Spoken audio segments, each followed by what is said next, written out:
బస్సుల మంత్రి పొన్నం ప్రభాకర్ సారు కుత్కెలమంటి నీళ్ళల్లా మునుగుకుంటాది ఏలుతున్నాడు. అగో నీళ్ళకి ఎందుకు పోయిండు, అసలు అట్లా ఎందుకు మునుగుకుంటాది ఏలుతుండు? మంత్రిని అయితే ఏ గంగలనన్నా మునుగుతా అని దేవునికి మొక్కు గిట్లా మొక్కుకున్నాడా అంటే ఏమో మరి మొక్కు చెల్లించుకునేందుకు గంగల మునిగిండా అన్ని ముచ్చట్లు అరుచుకుందాం పారి.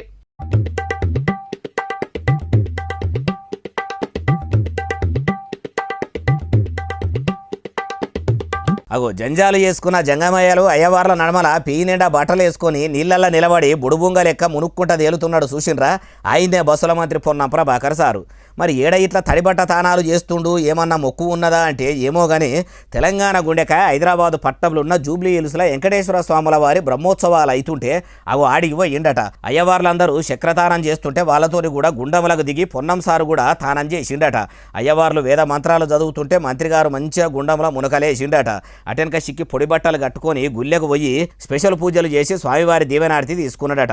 మరి అంత దూరం పోయి అట్లా పుష్కరిణిలా పుణ్యతానం చేసి పాలన ఇంకా కొన్నొద్దులు ఉండాలి.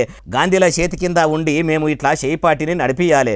రాను రాను గాంధీలకే తెలంగాణ రాష్ట్రాన్ని అప్పచెప్పుతాము, ప్రత్యేక రాష్ట్రంలో ఫుల్ పవర్ కూడా వాళ్ళకే ఇస్తాము, అట్లా తెలంగాణలో కూడా సపోర్ట్ చేస్తట్టు చూడు తండ్రి అని మొక్కుకున్నాడా అంటే ఏమో పొన్నం సారు ఏం మొక్కుకున్నాడో మళ్ళా మంత్రి సారు చెప్తేనే మంచిగా అర్థమవుతుంది అంటారు ఈ ముచ్చటిన్నోళ్ళు.